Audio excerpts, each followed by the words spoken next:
Hello बच्चों, तो क्या हाल चाल। मेरा नाम है दीपक और आपका स्वागत है मेरे मैथ्स के ब्यूटीफुल चैनल पर। आज हम करने वाले एक्सरसाइज 10.2 का लास्ट क्वेश्चन 13, जिसमें बोला है कि एक वृत्त के बाहर की तरफ हमें एक चतुर्भुज दिया गया है और उस चतुर्भुज का हमें सिद्ध करना है कि भुजाएं केंद्र पर संपूरक कोण अंतरित करनी है। संपूरक कोण यानी ऐसे दो कोण जिनका मान दोनों को मिलाकर कितना हो, 180 डिग्री हो। ये हमें इसमें सिद्ध करना है। स्पर्शरेखा काटेगी तो हमेशा एक बात हमारे सामने आती है, कौन सी, की प्रमेय 10.1 के अनुसार क्या बोलती है कि लंब रहेगा। पहले कौन सा, देखिए ओटी लंब रहेगा अपना किस पर, पी क्यू पर। ये हमें बोर्ड में लिखना है, तभी हमारा आंसर कंप्लीट माना जाएगा। अदरवाइज आधा अधूरा लिखोगे तो आपको नंबर आधे अधूरे मिलेंगे। तो ओ यू है लंब किस पर, आर क्यू पर। फिर देखो ओ वी लंब है किस पर, एस आर पर, और ओ डब्ल्यू लंब है एस पी पर। तो ये तो थी लंब की कहानी। अब हमें सिद्ध क्या करना है कि देखो एस ओ आर कौन सा है, एस ओ आर यानी कि ये वाला कोण, ये कोण जो पूरा बनता है, और O Q P, O Q और पी, ये जो ये कोण बनता है, इन दोनों का योग कितना है, 180 डिग्री। जाहिर सी बात है, हम क्या करेंगे, किसी दो त्रिभुजों को हम क्या करेंगे, सर्वांगसम सिद्ध कर लेंगे। जैसे ही सर्वांगसम सिद्ध होगा तो सीपीसीटी द्वारा, नियम द्वारा सारे त्रिभुज क्या होंगे, आपस में सर्वांगसम होंगे। ठीक है, अब जैसे ही सब त्रिभुजों को बनाकर क्या बन जाएगा, एक चतुर्भुज बन जाएगा। क्या बन जाएगा, चतुर्भुज बन जाएगा। तो आपको पता है कि चतुर्भुज का चारों कोणों का योग कितना होता है, 360 डिग्री।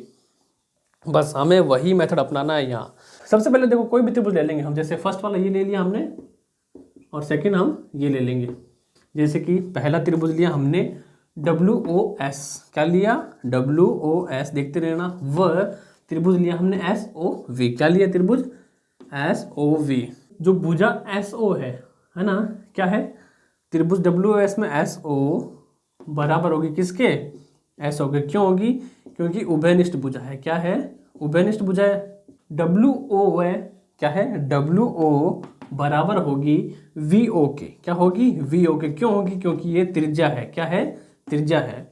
और लास्ट में बचता है कौन, W बराबर होगा कौन V। क्या होगा, एंगल W बराबर एंगल V। क्यों होगा, क्योंकि ये 90 डिग्री का क्या करती है, कोण आंतरित करती है। कौन से नियम से, प्रमेय 10.1 के नियम से। यहाँ तक समझ में आया। तो इसी प्रकार क्या हो गया, ये त्रिभुज WOS सर्वांगसम हो गया त्रिभुज SOV। कौन से रूल, RHS, जिसका मतलब क्या होता है, राइट एंगल हिपोटेनस एंड साइड। जब ये RHS द्वारा सिद्ध हुआ है तो एक रूल कहता है CPCT द्वारा। क्या है, CPCT द्वारा बाकी सारे त्रिभुज क्या होंगे, बाकी सारे त्रिभुज आपस में क्या होंगे, सर्वांगसम होंगे। यहां तक समझ में आया। अतः अब देखो, जब इतना होने के बाद हमने यहाँ सिद्ध कर दिया कि सारे त्रिभुज आपस में क्या होंगे, सर्वांगसम होंगे। CPCT द्वारा सारे एंगल बराबर हो गए। अब इसमें एंगल कौन कौन से देखा कि एंगल 1, जैसे हमने मान ला ये एंगल 1 है और ये एंगल 2 है, तो एंगल 1 बराबर होगा एंगल 2 के, और वही एंगल 2 बराबर होगा एंगल 3 के, 4 के, 5 के, 6 के, 7 के और 8 के। यानी एंगल 1, एंगल 2, 3, 4, 5, 6, 7 और ये एंगल 8, ये सारे एंगल बराबर होंगे और सारों का योग कितना हो जाएगा, बताओ तो। सारों का योग टोटल मिलकर 360 डिग्री हो जाएगा। कितना हो जाएगा, 360 डिग्री। क्यों, क्योंकि ये पूरा एक चतुर्भुज है और चतुर्भुज के चारों कोणों का योग कितना होता है, 360 डिग्री। चतुर्भुज है ना आपके सामने, हमने छोटे त्रिभुजों को जोड़ करके बना दिया, एक पूरा चतुर्भुज बना दिया है। और क्या है, चतुर्भुज के सारे कोणों का योग कितना है, 360 डिग्री है। यहाँ तक समझ में आया।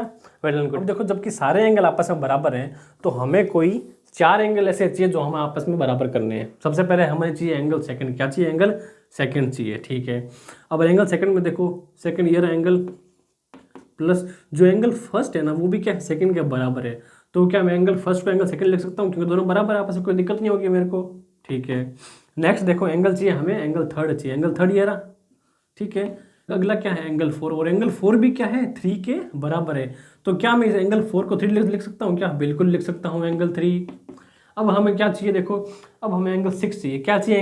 एंगल 6 चाहिए हमें। तो एंगल 6 हमारे पास ये आ गया। अब ध्यान से देखना, एंगल 5 क्या? एंगल 5 की 6 के बराबर है। तो क्या एंगल में 5 को 6 लिख सकता हूँ क्या? बिल्कुल लिख सकता हूँ सर। अब हमें एंगल चाहिए 7। अब देखो एंगल 7 हमारे पास एक ये रहा प्लस एंगल 7, और देखो जो एंगल 8 है ना वो भी क्या है 7 के बराबर है। तो अगर मैं यहाँ 8 लिखूँ कोई दिक्कत होगी क्या? 7 लिखूँ तो कोई दिक्कत नहीं होगी। अब देखो दो दो के पेड़ बन गए। क्या बन गए? दो दो के पेड़ बन गए। सारे एंगल दो दो हैं। तो मैं एक काम करता हूँ, इसमें से 2 मैंने कॉमन ले लिया और बाकी सारे क्या हो, angle 2 plus angle 3 plus angle 6 plus angle 7 हो गया। कितना हो टोटल? टोटल होता है हमारे भाई साहब 360 डिग्री। कितना है? 360 डिग्री। ठीक है। अब 2 एकम 2, ये आ जाएगा 180। तो बचा क्या हमारे पास? Angle 2 plus angle 3 plus angle 6 plus angle 7 बराबर कितना होगा? 180 डिग्री। अब देखो एंगल सेकंड और थर्ड कौन सा मिलाते हैं? एंगल सेकंड और थर्ड बराबर मिलता है SOR। क्या बनाते हैं? एंगल SOR बनाते हैं। प्लस एंगल 6 और 7, एंगल 6 और 7 क्या बनाते हैं? OQP। एंगल OQP बराबर कितना है? 180 डिग्री। ध्यान से देख के बताओ, क्या ये वही है जो हमें सिद्ध करना था? वही है ना? बिल्कुल जी हाँ, ये वही है। थोड़ा सा क्वेश्चन हल्का सा उठपटांग है, पर हाँ अगर आप एक बार समझ गए ना तो आपके लिए हार्ड नहीं होगा। रही इस ग्लव्स की बात, तो देखो कपड़ा ढूंढने में दिक्कत आती है। डस्टर मेरे पास है नहीं, इसलिए मेरे को ग्लव्स मिला, मैंने यूज करना स्टार्ट कर दिया। बहुत इजी भी है और हैंडी भी है। ठीक है, तो ये था आज का वीडियो। अगर अच्छा लगा तो क्या करना, आपको सब्सक्राइब कर देना वीडियो को अभी का अभी। फिर मिलता है नेक्स्ट वीडियो में। See you soon. Thank you so much.